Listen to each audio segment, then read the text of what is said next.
11 teams for Arlecchino. Quick disclaimer though, there's no particular order to the teams here. Strong teams, niche ones, and popular comps are all spread about randomly, so check all 11 out. Now let's get into it, starting with probably my favourite of the bunch. This overloaded team has a lot of benefits. The first being that there are 4 different damage dealers. Yes, Chevreuse is a damage dealer if you build it properly, and 3 of them are going to be dealing damage at the same time. I give Chevreuse 4-piece Noblesse to give everyone attack, as well as Favonius Lance to give everyone energy. One of the passive talents reduces the enemy's pyro and electro resistance, so no need for animo. Another of the passive talents gives the team attack, which they all benefit from. Her skill and her burst deal decent damage too, so attack sands, pyro goblet, and crit circlet with a decent crit ratio is going to be the way to go. She functions fine at C0 too, so while the cons are nice, they're not necessary. Beidou's C1 gives a shield, which isn't the strongest in the world, but it gives Arlecchino enough survivability that if you're still dodging and using a burst right to heal, you'll be able to survive all the way through the abyss.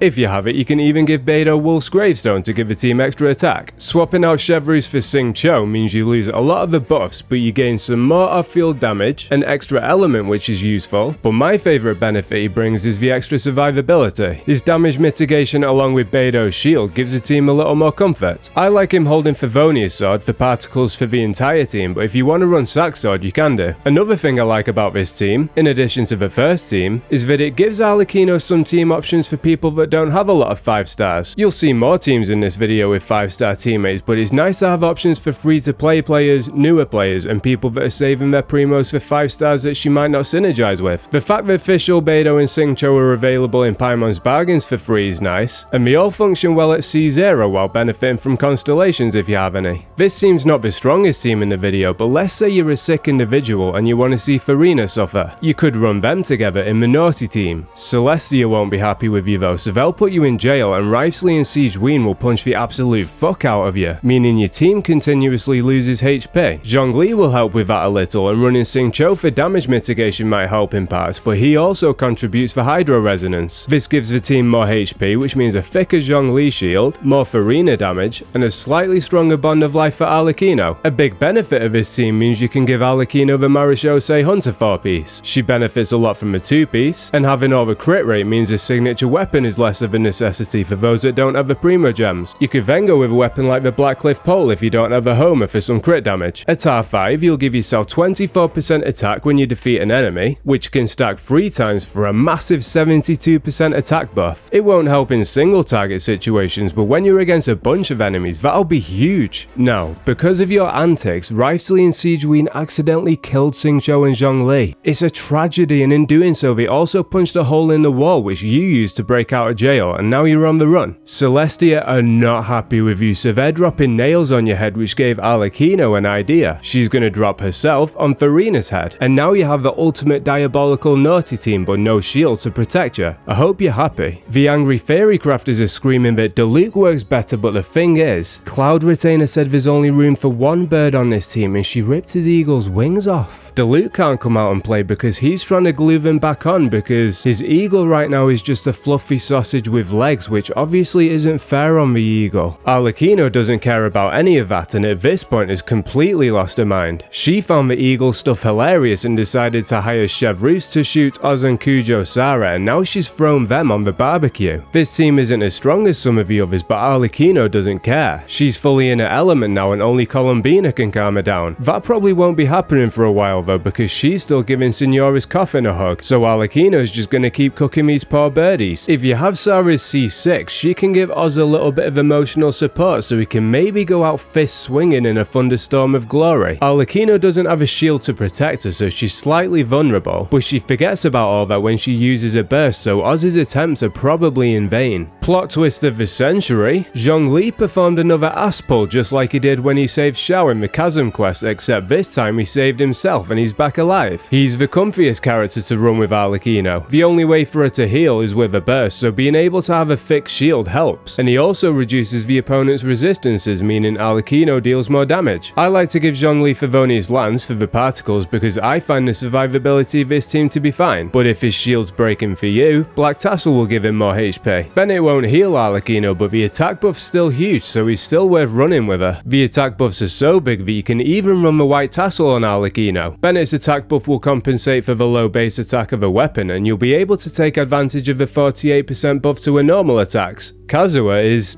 Kazuha. With his burst absorbing pyro, not only will Arlecchino get a pyro damage buff, but you'll be breaking elemental shields quicker. The only downside to this team, like most hypercarry teams, is that you're only applying one element consistently, so it'll struggle when you need more than just pyro, but you already know this. If you wanted to trade comfort for more damage and elements, you could swap out Zhongli for Yalan. She's gonna give Arlecchino more damage through her passive, the team more overall damage from her off-field attacks, and she'll be providing Hydro for Vapes. I also like Favonius Warbow on Yalan to give the team particles. For the Abyss though, you will need to bear in mind that you'll need to dodge more with Arlecchino only able to heal with a burst. It'll be comfy for everything outside the Abyss, but it won't be as brain dead in there as a hypercarry team with Zhongli. I like to swap Bennett out of this team for Zhongli to use in the overworld. Arlecchino's charge attack allows us to travel quick, and then we can alternate it with Yalan's skill. Arlecchino's charge attack consumes stamina though, so there will be downtime with it. Look at the state of us, theory crafting traversal. The true Genshin Impact endgame. Now, are you ready for some cooking? I like to experiment and try out less popular teams, so I thought I'd see if I can get some Dendro in here. Arlecchino can't heal, so I opted for Carrara over Baiju or Yao Yao, and then wanted an Electro character to get another element in the mix. I wasn't sure who I wanted to trigger reactions, so I just went for Fischl for damage, then whoever does trigger the reactions, good for them. Not bothered. Using the last slot as a flex, I liked Nahida for AoE and Kole for single target situations. So there are two big questions. Is this team dealing enough damage to compete with the other teams? And is it comfy? In terms of damage, it's not as strong as the other teams unfortunately, but it beats all the content in the game, you just might struggle to get 9 stars on floor 12. In terms of comfort, it's not bad. Arlecchino was actually comfier in this team than the other characters. A lot of the time it'd be Nahida taking damage in the setup before Carrara got a shield up. For this next team, let's look at a different reaction. Arlecchino applies enough pyro to make melting awkward with her. Kaya and Layla will apply a decent amount of cryo, and if you swirl cryo with Kazuha, he'll apply it too. You'll apply even more with Kaya's C6, but he's not easy to obtain with him not being on limited banners. You could take Layla out for Bennett and have Kaya trigger reverse melt off field. This means you can swirl pyro instead to give Arlecchino the damage buff. Rizari is an alternative option to Kaya for extra crit rate, but she restricts you to a fixed position because of the burst. I don't advise melt teams for Arlecchino to be honest, but I thought I'd cover them just to explain the logic to you if you wanted to try it. Double Geo teams have always worked well to pair with another element, and Pyro's arguably the best to pair with it. The Pyro Resonance gives extra attack to everyone in the team, and the Geo Resonance increases shield strength, which Arlecchino appreciates, damage dealt is increased, and enemies have their Geo resistance decreased. This means you can use Zhongli as the shield, with Navia, Albedo or Chiori as the flex. If you go with Bennett in the 4th slot, I'd advise Navia or Chiori, because the attack's more useful to them than it is to Albedo. If you have it, Wolf's Gravestone will work well on Navia to give Arlecchino another buff, but with the Pyro Resonance and Bennett, I don't think you need it. There isn't much to say about this team other than the fact that it's strong and comfy, so let's move on to the last team. There are a few different mono pyro teams which use Kazuha, Xiangling and Bennett, then have the on-field character be a flex slot. Klee's good for AoE, Linny's better suited for single target, Dia provides more survivability. While it's not Arlecchino's niche, she can be used in the flex slot, especially in AoE situations. It's just not comfy because of a lack of a shield. For a score, I'd give Arlecchino an 8.5 out of 10. The biggest positive is that she's flexible with how many teams she can deal damage in. A lot of people were doom posting her prior to her release. You know what those Reddit pages are like, but as you've probably learned yourself, they were all wrong. Her biggest downside is that there aren't many shield options for her. I'd like shield characters of more elements in the future like Anemo or Hydro so that we can experiment even more. Subscribe as always for more videos on team comps, and take it easy.